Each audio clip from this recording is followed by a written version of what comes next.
Welcome back to the Red Wings Report with Strings and Pucks. We have some breaking news. It was just sent out that the Detroit Red Wings have extended Ben Chiarot for 3 years at $3.85 million. If you're new to the channel, welcome in. I'm not on camera. A lot of it's because the shows are usually taped when it's dark. If you've seen my music channel, you know this is the window where I do my live streams from. Anyway, welcome in. It's good to see everybody. Thank you for stopping by. So the Red Wings, going into this season, I'd done a few videos and a few articles about this, that I was pretty sure they were going to be done with all three of Chiarot, Hall, and Gustafsson. Hall and Gustafsson have been down in the minors this year pretty much the entire time, except for some call-ups for Gus. And so I think those two are going to move on. But for Chiarot, it's been a better season for him. He's stabilizing Sandin-Pellikka while he learns the game. So there's some good sides to this. First, the deal. He's currently finishing up his 4-year, $4.75 million deal. So you're getting him for almost $1 million less for the next 3 years. At this point, you can see him continuing to stabilize the pairing with Sandin-Pellikka. I expect ASP to take another jump forward next season.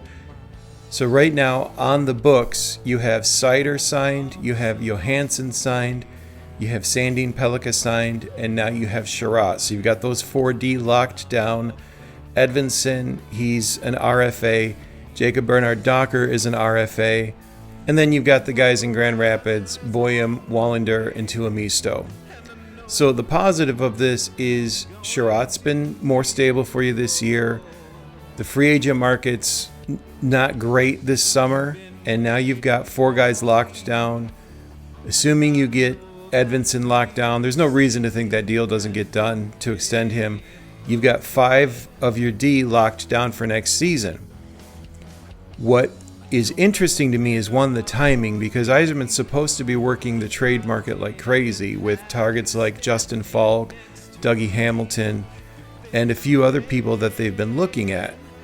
So what I'm wondering is, first, is there not much confidence in the guys in Grand Rapids? The left side, I've talked about this multiple times, the left side in Detroit's pipeline is not strong. I think Boyum, a healthy Shai Boyum, is the best guy you've got right now in Grand Rapids with Wallander behind him. Is the team not thinking that Wallander and Tuomisto are going to break through? Because Tuomisto, you're kind of getting to that point with him, right? Where each year you extend him, you're going to have to put him on waivers and hope nobody picks him up going forward. But on the left side, Wallander, he just seems again to be hitting that wall. I expect Boyum to be competing for a job. Obviously, they've got Johansson signed. So what I'm wondering is Yzerman thinking they're not going to get a deal done defensively, or are they going to be moving somebody out? Is Boyum on the table as a trade piece? Is Wallander, Tuomisto, are they on the table as trade chips? Or are they looking at the market, locking this down because next year they're going to go with Seider, Edvinsson, Sandin-Pellikka, Chiarot, Johansson, blank. Boyum gets a shot. Do they extend Bernard Docker? Are they going to give Tuomisto a shot at the right side? Or do they have someone coming in that eventually, as these 3 years wind down, Chiarot's going to rotate down to the third pairing, and maybe you have 2 righties on the second pair? Maybe they've got something I don't see coming in. But anyway, for a player that I was sure was going to be gone after this season, I'm fine with the extension. I mean, the price, you're saving almost $1 million. You've got him locked up for 3 years. Sandin-Pellikka is learning his game with this guy on his left side, so the familiarity's there, the stability's there.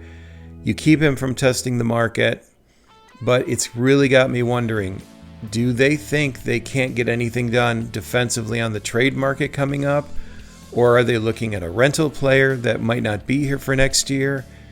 And is there not much confidence in the pipeline coming up? Because if you had let Chiarot go, you have open spaces where you're going to have to put in Boyum, Wallander, Tuomisto. You're going to maybe try to extend Bernard Docker. Let me know what you think in the comments. Again, I don't do many of these updates, but I thought this was worth it. I'll talk a little bit more about this in tomorrow's 7-Minute Wings. I believe the Griffins are in action tonight, so I'll be covering that as well. I'd love to know what you think. To me, this is kind of odd timing because they could have announced this later in the season, but they do it now when they're supposed to be actively looking at the trade market to upgrade the defense. Is this a sign that that's not going to happen and they wanted to get this done for now, and that the guys they've got right now, maybe they add a third pairing piece of insurance or whatever, but what you have now, once Edvinsson's healthy and gets back, or, and a side note, is Edvinsson's injury more serious than we thought?